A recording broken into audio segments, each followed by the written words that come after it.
si on vous a convié ce midi, c'était pour vous présenter les nouveaux chevaliers qui sont venus tenir compagnie à Arthur, qui a passé tout l'hiver un peu seul.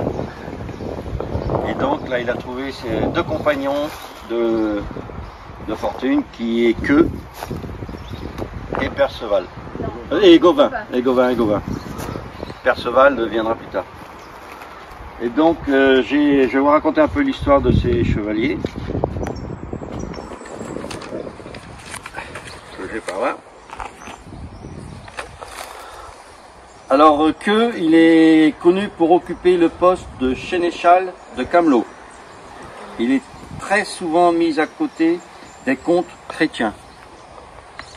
Et donc c'est le frère adoptif du roi Arthur. Donc Queue. Et l'autre c'est Gauvin. Gauvin est considéré comme le meilleur chevalier de la table ronde. Il se bat aux côtés d'Arthur et il se fait tuer par Lancelot. C'est le fils d'Océanie et de Morgeuse, frère de Goethe. Ensuite, après ces deux chevaliers qui sont arrivés là au mois de début juillet, va y avoir un troisième qui va arriver normalement au mois d'octobre. Et celui-là, c'est Perceval. Donc Perceval, c'est le fils de Pélior, et le frère de Thor. Et il a été un des vainqueurs de la quête du Graal. Et ensuite, le chevalier qui va suivre, qui sera fait au début de l'année prochaine, ça va être Giroflée. Et Giroflée, c'est celui qui a rendu Excalibur, l'épée à la fée Viviane, et à la dame du lac. Bon, Michael, je vais te laisser présenter ton œuvre. Bon. Déjà, comment ta vision pour la conception des chevaliers.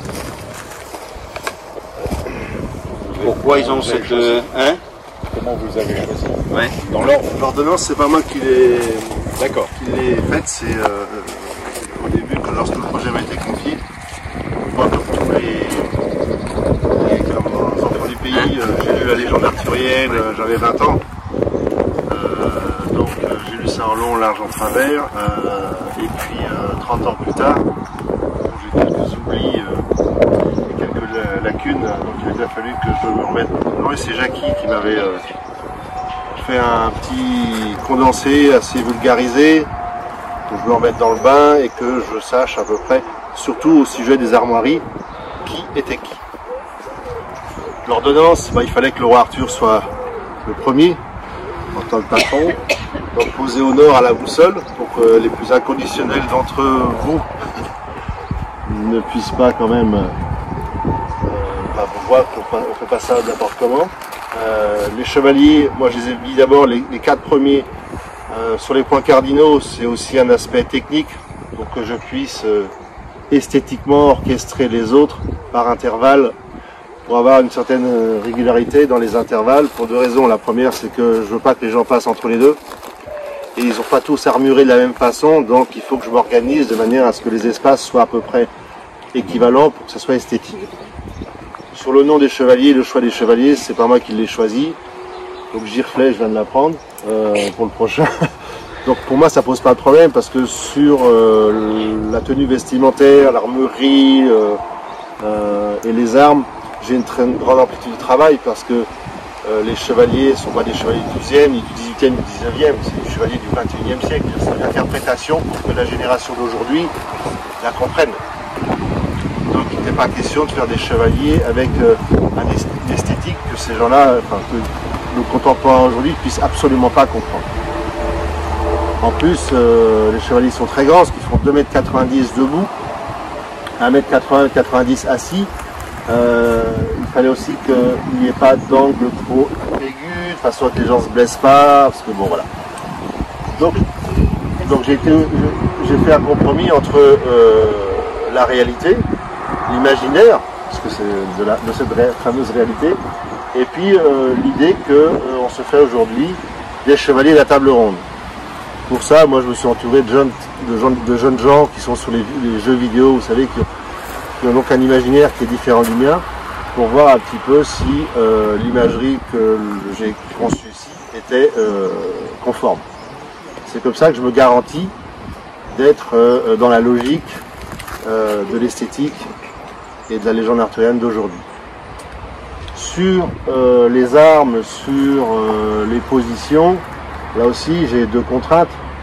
Les armes, je ne peux pas les laisser traîner, il faut les fixer, donc ça demande énormément de travail. Donc c'est pour ça que pour l'instant ils sont sur leur armure.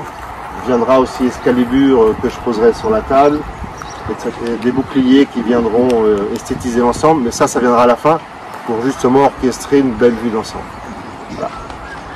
Donc moi, j'ai personne à faire pour la fin de l'année, et donc Girflet pour le début de l'année prochaine, et puis après... Qui a été financé par AG2R Mondial. Ah oui, voilà.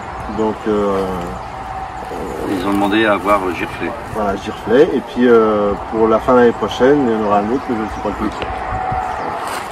Je suis les susceptibilités, les velléités de mon patron.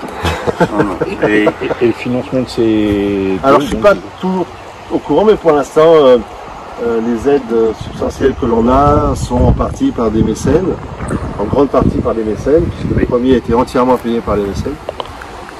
Et après, nous avons... Donc on est le soutien du conseil régional, le soutien du conseil départemental, le soutien des communautés de communes de Pleuhermel et de Guerre. Et on a effectivement le soutien de plusieurs mécènes qui nous ont donné des sommes assez importantes. Et donc nous sommes bien sûr toujours à la recherche de nouveaux mécènes. Et ça, pour l'instant, tout ce qui a été fait et tous les chevaliers qui sont en prévision sont financés. Donc, celui de fin d'année, celui de l'année prochaine. Exactement. Et au total, ils seront 11. Il y a plein de détails que tu ne vois pas. Sur les jambières sont différentes. Oui, Là, elles sont très différentes.